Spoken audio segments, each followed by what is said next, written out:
Hey, this is Notser, and this is Untitled. This week I want to talk about content creation and my point of view on it. Also, I want to discuss the builds, not in any great detail. I just want to recap on the style of content that I created around that, and did it explain enough? I know I didn't cover everything, but I felt like I gave enough so you can have a good idea, and we'll discuss that further. And then, finally, I want to talk about, whatever. The stream. Let's go stream. So, content creation. Content creation is really fun for me. I enjoy that more than playing the game. Now, the game is fun, obviously, and I'm enjoying it more recently than I was probably 4 to 5 months ago. There was a time period where it was like, it's just so much work. I don't really feel like the meta is at a point where I can enjoy it. But now it's definitely not that case for me. I can be extremely aggressive and enjoy it. What does that have to do with content creation, Notser? Well, there is a certain individual who is stating they will no longer create World of Warship content, and that's unfortunate. However, it's obviously their choice. They also decided to, well, the way they went about it is interesting to me. I don't look at this as hours invested. I look at this as an opportunity to learn and improve others' play by my own learning. You have to be knowledgeable of a product if you're going to talk about it, right? Hopefully. And I really enjoy all the interactions that I have with all of you. It's the best part of the day for me, honestly. And without you, there probably wouldn't be any content. If there was 0 people, 1 or 2, that's the whole deal with this, is you create these videos and it's pretty isolated. There's very few people actually watching. And you don't know if you're doing a good job. You ask people to give you their feedback and they're going, I don't really know the topic, or I don't really know enough about content creation to be helpful at all. But as you grow, the expectation gets higher and higher and higher. Oh, wow. 2 people watched my video today. Oh, 10 people. 1,000 people. 10,000. It's just the expectation. And if I wasn't having fun playing the game or interacting with chat during the stream or what have you, I wouldn't do it. Sorry. Just wouldn't do it. Now, do I enjoy it to the same level as other players? Probably not. I'm not going for the highest damage per battle. I'm not going for the highest stats. I just want to win every game I can get into. It's that simple. I don't really care. And maybe that's offensive. This person also discussed the idea that maybe every player should care about getting better. And that's a kind of a deep question, right? Should you care to improve about anything in your life? Well, for me, I always strive to improve, but that's my personality. Some people see this as an outlet, the one bastion of freedom from anything in their life. Maybe they get 1 game per day, maybe 1 game per week. They've got so many responsibilities that they just can't break away. And they don't want to turn it into a chore where you're researching how to improve as a player. You can't get into caring so much about the outcome that it's becoming stressful for you, right? I completely understand that. This should not be stressful. I sort of look at it like, if you find stress in improvement or something that you participate in, you need to leave it alone, because it's probably doing more harm than good. But if you can try and improve as a player in whatever you're trying to do, this is obviously a large topic, but if you approach a topic, let's say playing World of Warships, and you find that it's causing rage, well, get away. But if you can separate each and every game, find things about it that you are good at, and you can identify your failures, and you're fair to yourself, you're not overly harsh or overly complimentary, then it's going to be a healthier world that you live in because you are always aware of where you can improve. Now, whether you can actually put the time in or the research in, that's another thing. But I don't think it's fair to expect people to just want to be good at something or improve, and how dare they find it as a fun hobby or anything like that. You know, I'm not someone who particularly enjoys going to movies just to go to movies. Maybe I'm weird, but I don't like going to something that I don't have any investment in. And I don't have investment in a lot of movies. They're just, oh, well, it's 2 or 3 hours. Yeah, that's 2 or 3 hours. I could use those 2 or 3 hours because I am losing out on hours right now. It's just not worth it for me. But maybe it's worth it for other people.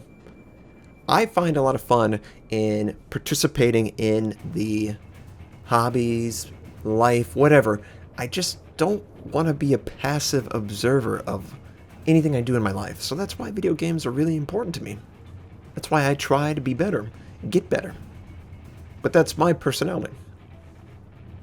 Now, as far as taking shots at people, listen, I don't really feel any sympathy for the person he took shots at, okay?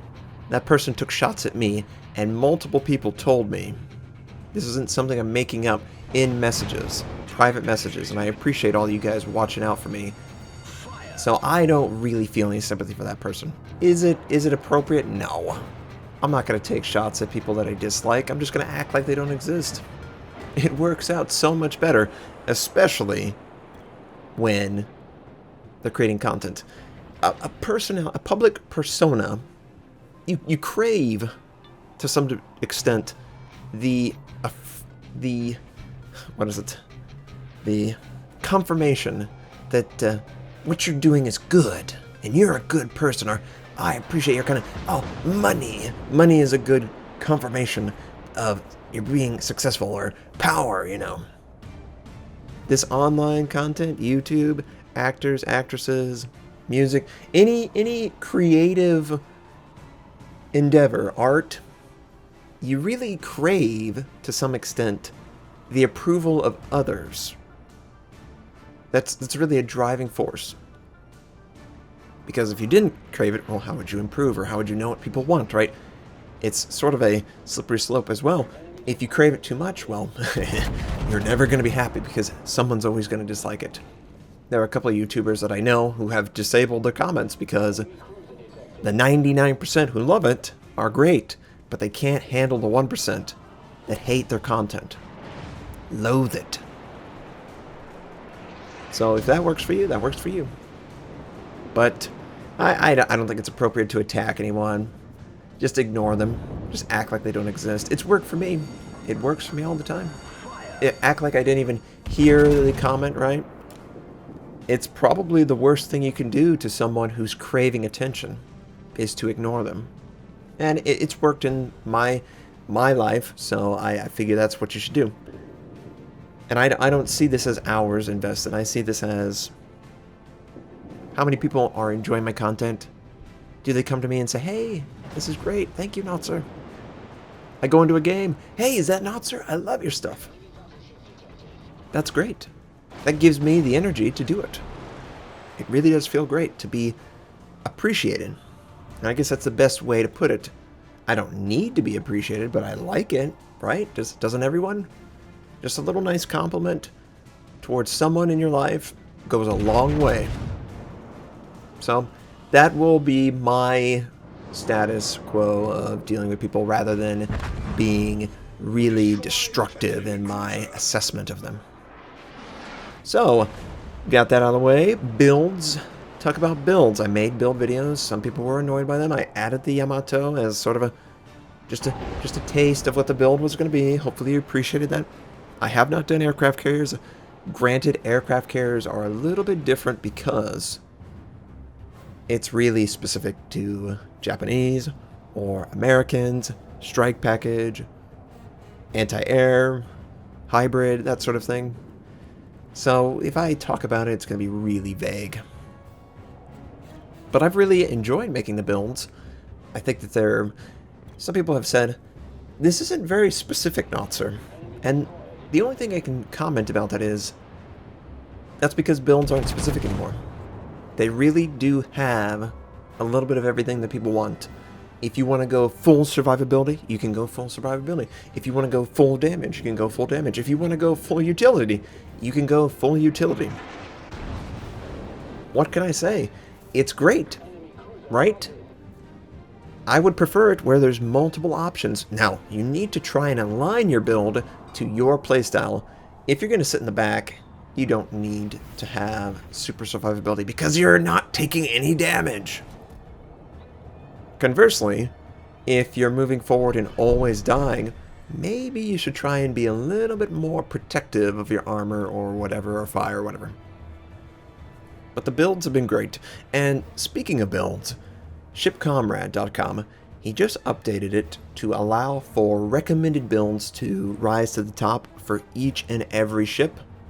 Now, the UI might be need a little improvement. It's a little hard to see, but if you click on the icon for the ship, let's say the Iowa, it'll show a little build, and this is sort of, if you go into the calculator, and you look at the calculator, you have the calculator, of course, and then you have the description of all the skills, and the ones that you pick rise to the top, right? Well, on the right side, there is a list of ships, and you can vote up a build if you really like it, and more people can vote up that build. So the good builds ride to the top, but they rise to the top, and the bad builds will be left behind. It's a good reference point. You can look at what other people are doing. And that was shipcomrade.com. I'm sure many of you have used the calculator, but I just want to let you know that he added in a recommendation menu. And it is for, I think, literally every single ship. Even the ships that aren't available, like the Alabama. I'm sure people are going to troll and put Alabama builds, but it's an American battleship. It's not that different, Notser. I know.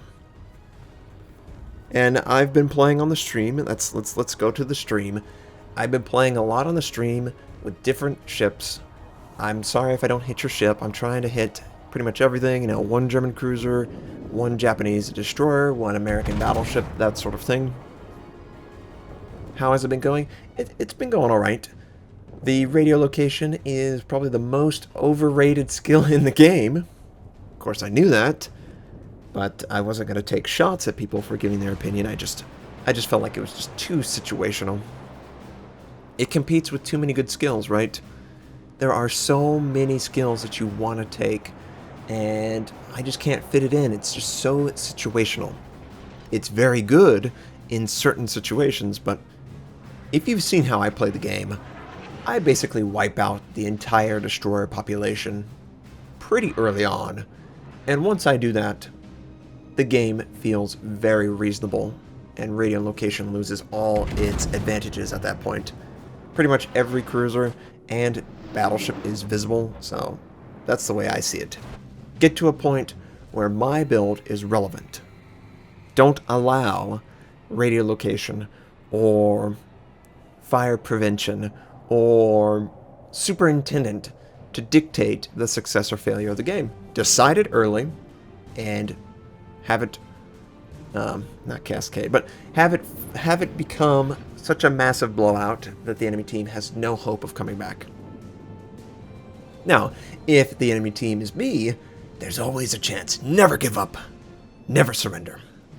But not everyone is like that.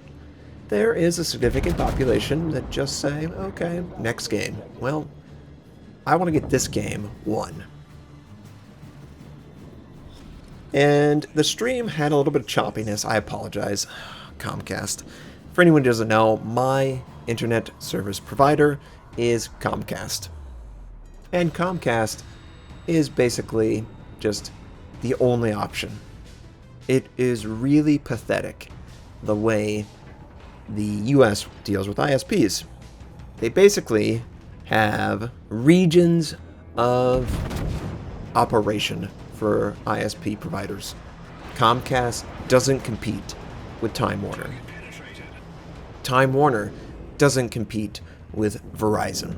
These guys all have their bubbles where they have the top tier, whatever the best we're gonna agreed upon, and then you might have a mid tier, and then you have a basic, and that's about it. You get 3 internet service providers, and this has been the case in multiple cities that I've gone to.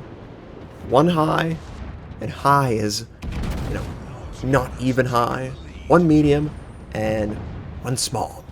One slow. So I was dropping frames. Why was I dropping frames? What does that mean? Well, the video you're watching right now is at 60 FPS, or frames per second. And if I drop a frame, it's going to look like the screen has frozen. That's the sort of trick. Instead of blinking to black screen, they usually just hold the frame 1 frame longer. So the video card can generate another frame. If the video card fails to generate another frame, it just holds that frame longer. Same concept for dropping frames. When I'm streaming, I'm uploading data at a kilobits per second rate, and Twitch has a maximum kilobits per second of 3500. Now, it is not a hard limit, because it needs to adjust based on what is necessary for the image to be created. So it's going to go up and down above this 3500. So don't be super crazy on people. Oh man, he's streaming at 4,000. Well, that's pretty close to 3,500. That could be the peak range. And if you see a stream just hitch, if it hitches really bad, that's probably dropping frames. And I'm sorry for that. Sometimes it is your end, or it's the end between Twitch and you, and I can't control that. But I can control my PC, and I'll try to control my internet. I know it's the internet's fault, though, this time. The CPU can also cause frames to be dropped. If I don't have enough to encode the image fast enough, then it's just going to drop that frame. It's going to move on to the next frame. And these are millisecond, these are extremely fast calculations. And you might see it hitch for once every 3 hours, but you will notice it immediately. And hopefully, it can get better. That's the goal. I don't want it to do that at all. I do record locally, so I can put it up. I don't want to take it back off of Twitch, because it's not going to be in its highest quality form. Right? Obviously, if I upload to Twitch at 3,500 kilobits, and that's the max, I can locally record at 50,000 kilobits per second. And obviously, that's a massive number compared to 3,500. That's about how much better the quality of the image is. I wish I could do lossless, but I just don't have the hard drive space. That would be 100 times the size, and you would get probably 1% better quality. I'm not trying to make the stream or local record and YouTube so overly complex that I'm not getting anything out of it. I'm just trying to make it as efficient as possible and figure every nook and cranny to maximize my PC performance and also your enjoyment of the content. That's the most important thing, right? I will try to release content related to premium ships this week. I have an Atlanta game that you're going to want to see. Warspite, Dunkirk, Tirpitz, Scharnhorst, these sort of premiums that are slightly different. We're going to try and touch them. And I will be streaming on Tuesday for Crimson Skies. If you want to join us, it's going to be fun. I'm going to try and finish that game. It's a very old PC game. I hope you enjoyed this. I hope you have a fantastic day, and I'll catch you next time.